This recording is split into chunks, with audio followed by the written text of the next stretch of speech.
አሰላሙ አሌይኩም ረህመቱላሂ ወበረካቱ ድና የተከበራችሁ የአቡ ከውሰር ዩቲዩብ ተከታታዮች እንዴት ናችሁ? ሰላም ናቸው? አልሐምዱሊላህ እኔም ከውሰር ነኝ። ዛሬ እስኪ አንድ ነገር ላሳያችሁ ብዬ ነው። ምክንያቱም ብዙ ጊዜ አረብ ሀገር የምንኖር ልጆች ያው የተሰራልን ብቻ ነው እንጂ ይሄ የተሰራልን ነው ግን ጉዳትና ጥቅሙን በጣም ያው ማገናዘብ እየቻልን አይደለም ማለት ነው። ምክንያቱም ያው ተሰርቶ በቃ ማለቁና ሀገር መግባት ብቻ ነበረ የምንመኘው ማለት ነው። ስለዚህ ይሄ ግን አግባብ አይደለም ብዬ ነው የማስበው እንደኔ። ምክንያቱም ይሄ የምታዩት ኮርኒስ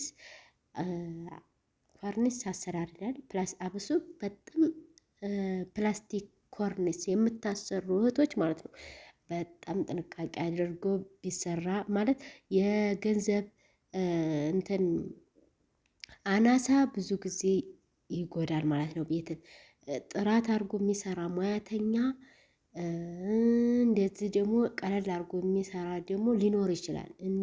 ደግሞ ያው ሁሉም ይለያያል ማለት ነው። እና ይሄ ፕላስቲክ የምታዩት ነፋስ ጥሎት ነው። ምክንያቱም በትናንሽ ቢስማር ተመቶ ከዛ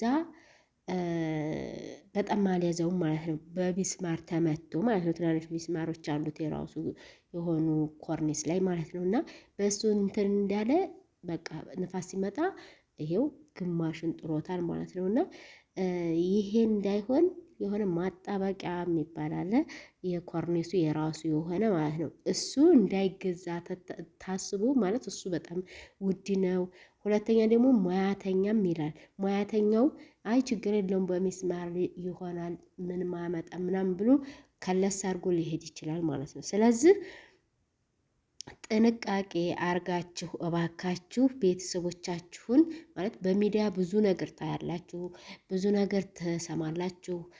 ርካሹንም ውድነቱንም የሙያተኛውንም ሁሉን ነገር እየታየ ነው ማለት ነው በሚዲያ አልሐምዱሊላህ። አሁን ላይ ብዙውን በቃ በሚዲያ እያሳዩን ነው ማለት ነው። ስለዚህ ተጠንቅቃችሁ ውድ ተከታታዮች ማለት ነው ይሄንን ሸር በማድረግ ራሱ አካፍሏቸው ለጓደኞቻችሁ ማለት ነው። ስለዚህ ፕላስቲክ ኮርኒስ የምታሰሩ እህቶች ተጠንቀቁ። ሙያተኛ ያስፈልጋል። ሁለተኛ ደግሞ በማጣበቂያው ነው እንጂ በቢስማር አታድርጉት ማለት ነው።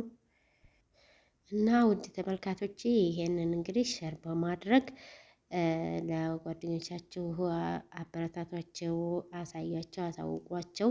ስለዚህ እኔም ይሄንን እስኪ ግንዛቤ ልስጣችሁ በማለት ነው። እስኪ ለቻናሌ አዲስ የሆናችሁ ሰብስክራይብ በማድረግ ላይክ፣ ሼር በማድረግ ተባበሩላችኋል።